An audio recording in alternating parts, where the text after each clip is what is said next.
Olá a todos. Na aula de hoje nós vamos falar sobre circuitos sequenciais e os primeiros pontos a serem abordados em circuitos sequenciais e falar especificamente da elaboração do diagrama trajeto-passo. Então, vamos ver o que significa esse diagrama. Um exemplo de circuito sequencial, então isso acontece bastante na indústria, Então aqui eu tenho um exemplo muito simples, Eu tenho uma transportadora de pacotes, 12 esteiras. Então um pacote que chega nessa esteira aqui inferior, ela chega para um cilindro pneumático e esse pneumático ele avança, uma vez que esse pacote chega, ele avança e quando ele chega no ponto máximo de avanço, o cilindro B empurra esse pacote para uma outra esteira. E quando isso acontece, depois o cilindro A retorna e o cilindro B retorna. O ciclo se repete quando o novo pacote chega, ou de forma automática, ou através de um acionamento de um botão manual. Nós temos o cilindro A, que na nossa nomenclatura, o cilindro 1A, e o cilindro B, 2A. Então aqui tem um circuito sequencial. O A avança, o B avança, o A retorna e o B retorna.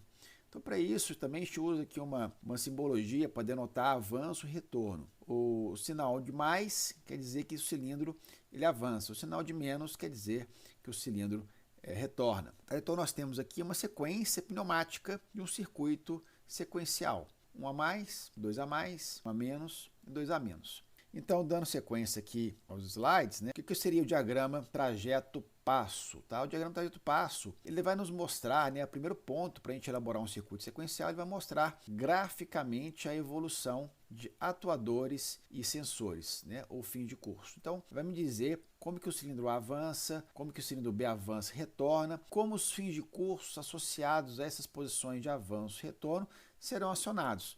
Isso é importante, que é um passo inicial para a gente poder projetar e montar esses circuitos na prática. Vamos fazer uma mudança aqui de tela. Então, primeiramente, aqui nós temos os cilindros, o cilindro A representado pela nomenclatura 1A e o cilindro B representado pela nomenclatura 2A. Então, a primeira coisa que eu preciso fazer aqui é entender o posicionamento dos fins de curso. Então, para cada cilindro, eu vou ter um fim de curso de retorno e um fim de curso de avanço. Então, lembrando que aqui a nomenclatura desses fins de curso, o primeiro número se refere ao atuador, então eu tenho aqui 1. Eu vou considerar um fim de curso mecânico, então um fim de curso com a nomenclatura S, e é 1 porque é um fim de curso de retorno. Aqui é a mesma coisa, eu tenho 1 relativo ao atuador número 1, S um fim de curso mecânico e 2 porque é o fim de curso de avanço, um S1 e um S2. Do lado de cá eu também vou marcar aqui os dois fins de curso, um fim de curso de avanço e um fim de curso de retorno. Como agora é o cilindro 2A, eu tenho aqui o 2S1 e aqui o 2S2.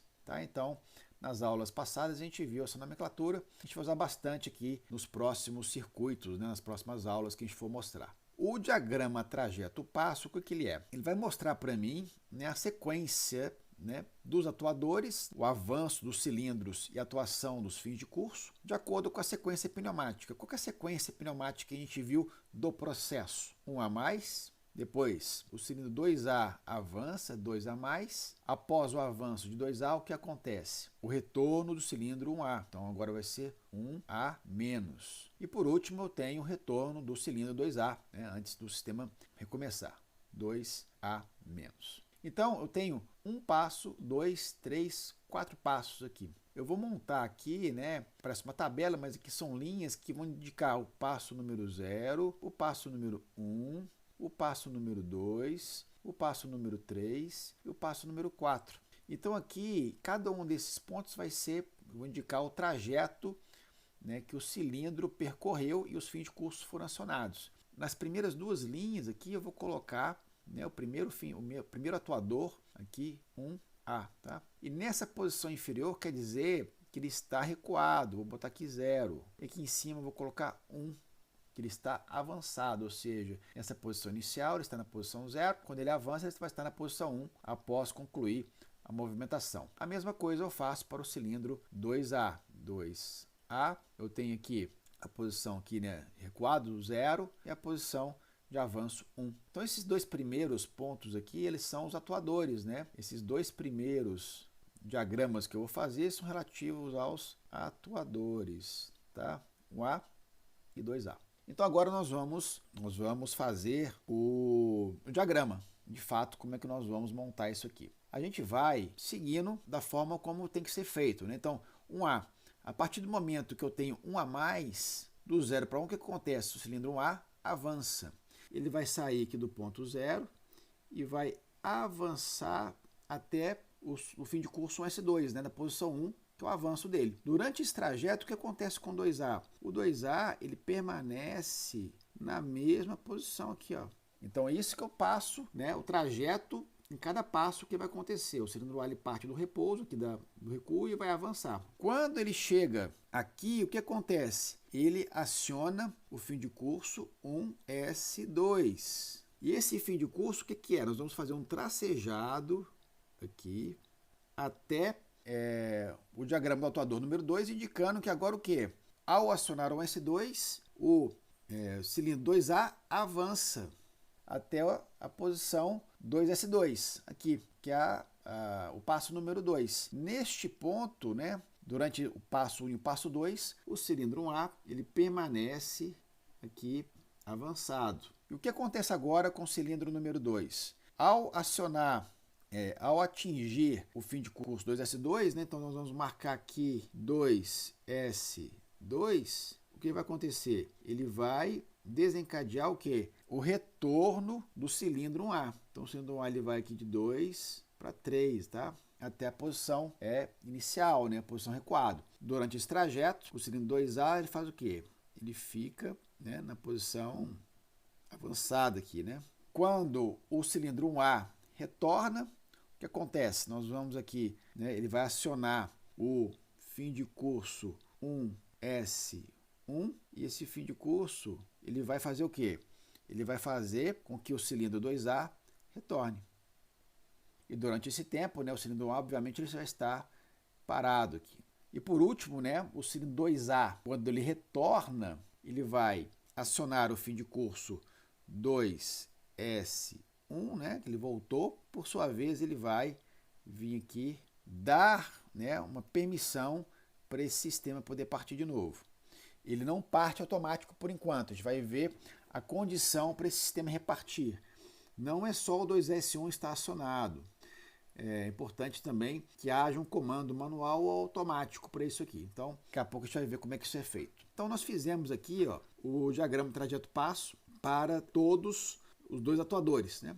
Então, agora nós vamos fazer a mesma coisa, só que com os fins de curso. Nós vamos aqui colocar o fim de curso 1S1, o fim de curso 1S2, o fim de curso 2S1 e o fim de curso 2S2, tá? Pois o 0 aqui, ele vai denotar o quê? Que ele não está acionado. E o 1 vai dizer que ele vai estar acionado, os fins de curso, tá? Então, 0 não está acionado e 1 acionado. O 0 não acionado e o 1 acionado. O 0 não está acionado e o 1 acionado. Então agora, como é que a gente monta esse diagrama? Os fins de curso, eles não são, né, não tem um trajeto, eles vão estar acionados ou não acionados. Então é só observar em que ponto cada um dos atuadores vai estar durante esse trajeto. Um S1 ele começa acionado, mas logo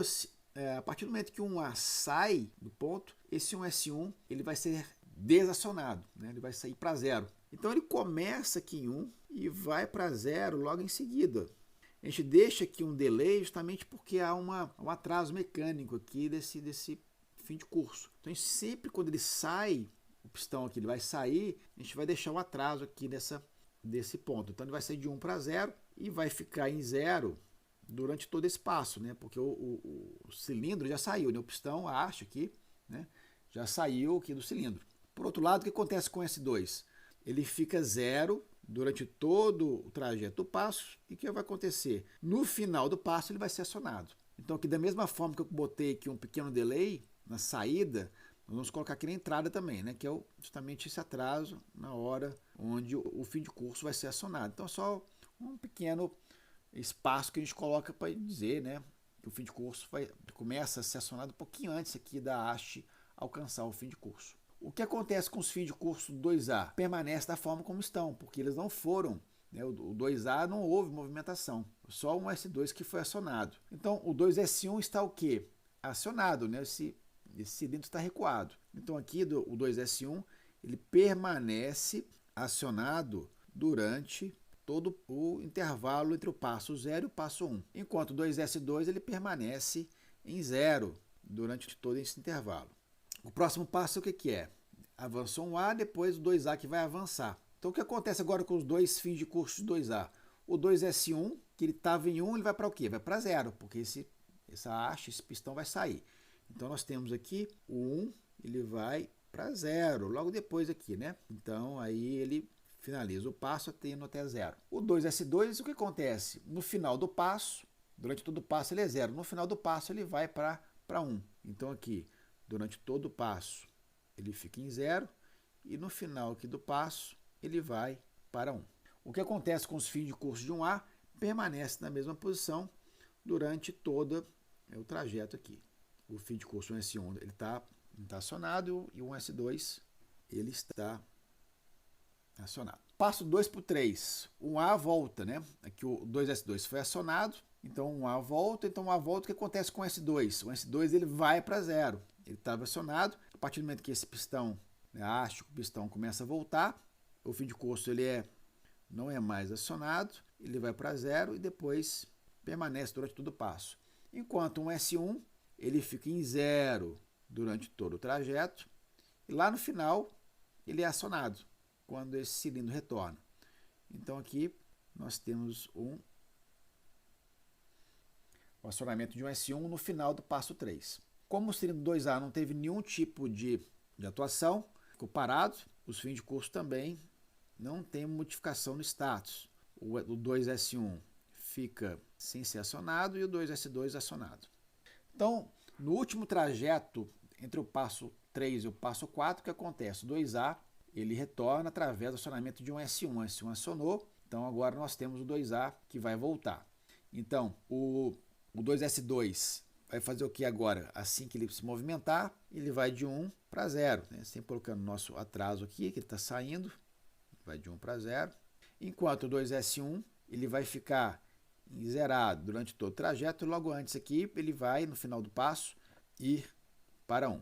Então sempre colocando aqui os trajetos, aqui esse pequeno delay, na chegada e na saída. E a mesma coisa para o cilindro 1A.